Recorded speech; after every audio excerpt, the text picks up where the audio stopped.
Okay, so today we're going to do another one of our conic introductions, and today's going to be focusing on the ellipse.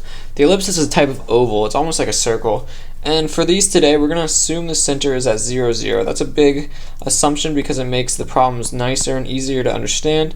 So really this can be written as the true form is x minus h squared over a squared plus y minus k squared over b squared equals 1. But because this is an introduction, we're assuming it's at the origin, so it would be x minus 0 squared, which is the same thing as x squared, and it would be y minus 0 squared, which is the same thing as y squared. So we don't need to worry about that today, but just in the future, know that it's not always going to be this clean and this nice.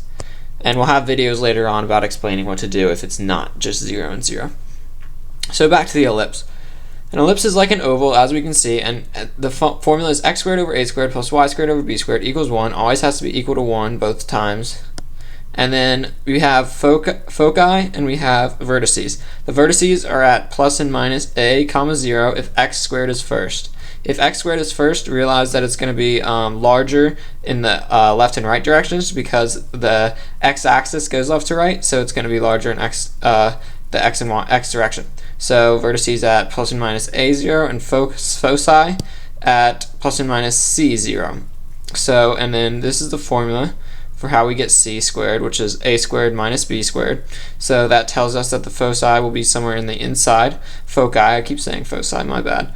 Foci. And then, so now we're moving on to the y squared, when y squared is first. Now, y squared is the major axis, so we're going to be moving up and down by the value of a to get our major vertices, so 0 plus and minus a. And then our foci are at 0 plus and minus c. And again, it's the same formula to get c squared. It's a squared minus b squared. And 2a is the major axis length. That means this length right here. That's a. And then this is another a, 2a. And then 2b is the minor axis length. So what that tells us is that these points can actually be defined as b0 and then negative b0. That just makes it easier when we graph. It'll make more sense. And then now we can also define this. Now we're going up by b and y, so it's going to be 0b and then 0 negative b. And I'll show you a graph right now, and we'll go through a problem, and it'll make a lot more sense. So here we have y squared over 64 plus x squared over 49 equals 1. And an important thing that I meant to mention is the larger denominator is always a squared. That's really important because then when we're finding the foci, that'll matter a lot. So let's say, okay, so we have here, we notice that, well, y squared is first, but that doesn't always mean that that's a squared is under it. But what makes it 64 a squared is that 64 is larger than 49. 64 greater than 49, so a squared is greater than b squared. So that means a squared equals 64, a equals 8, and then b squared equals 49, b equals 7. So just from there, we can really get some major points on our ellipse. So we know it's going to be, we know y is where it's going to go. We're going to start at 0, 0.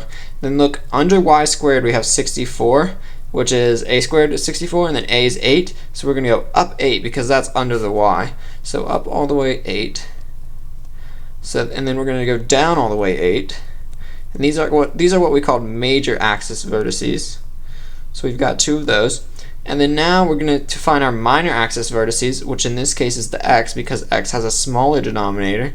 We look at, well, b squared. B squared is 49. B was 7. So we're going to go to the right 7. And we're going to go to the left 7. And those are what we call our minor axis vertices. Then to make our ellipse, we really just have to connect the dots. This is not a very elliptical ellipse, but you get the sense that it's an oval. And then, so now the last thing we have to find are our foci, which we defined as c squared equals a squared minus b squared. Well, that means c squared equals, well, 64 is a squared, 64 minus 49, c squared equals 15. So c equals the square root of 15, which is just a little bit less than 4, so that's going to be somewhere around here. And we're going to go up and down by that value.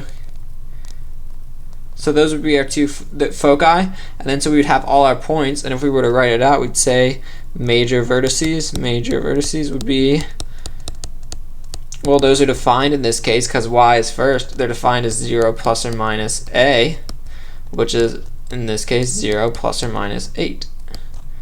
And then we have our minor vertices, and those are defined as, in this case, plus or minus b comma 0 because they're x squared. So we have plus or minus 7, 0. And then finally we have our foci, which are defined as, in this case, because y squared is the larger one, y squared is the major axis, that's the one we're going to be changing for our foci, and it's going to be plus or minus c, and we define c to be square root of 15, so it's 0 plus or minus square root of 15. And those are our major points, and those really are, let me label these, 7, negative 7, square root of 15, negative square root of 15.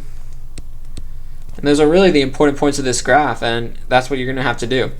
So that's one example, and then here's another example, and this one's a little bit harder. What I want you to notice is that while y squared is first, it's actually not the major axis because this is the larger denominator, and like we set up here, larger denominator is a squared. A always has to be bigger than b. So that means we could really write this as it's y squared over b squared in this case because 16 is smaller than 49, plus x squared over a squared equals 1. And the reason we know 49, that x squared is over a squared is because a always has to be greater than b. That's a really important thing to know. Always must be greater than b. So just while you're working through these, you might want to rewrite it in the order that the formula is written in. So this one would just be simply x squared over 49 plus y squared over 16 equals 1. And then we can work it the same way because a squared is here and b squared is there, and that can just make it a little bit easier for you. So now we know that, well, a squared equals 49, so a must be 7. Then now we know that b squared equals 16, so b must be 4. And then we may as well find c squared. We know c squared equals a squared minus b squared, which is going to be 49 minus 16, which is going to be 34 square root of 33. C equals square root of 33, which is not going to give us a good number. C equals square root of 33.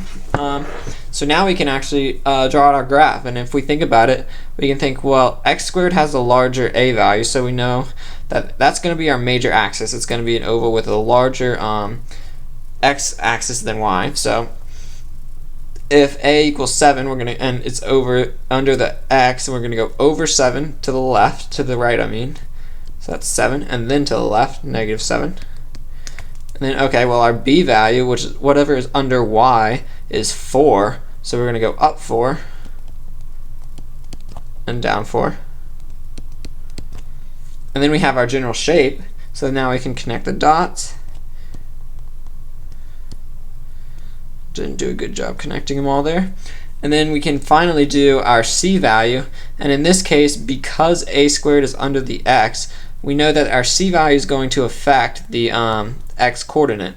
So our foci are going to be plus and minus c comma 0. So it's going to be plus or minus square root of 33. Square root of 33 is a little bit more than 5, a little less than 6. So we'll say it's about right there and about right there. So there's our foci. And then so now let's write all our points. Foci plus or minus square root 33, 0. And then our major axis vertices. Major vertices. I'll shorten it a little bit. We know that that's going to be plus or minus a comma 0, which in our case was plus or minus 7, 0. Then our minor vertices are going to be 0 plus or minus b, and our b in this case was 4, so it's 0 plus minus 4. So then we have our 2 points here. We have everything we need to know, and we've got a good graph.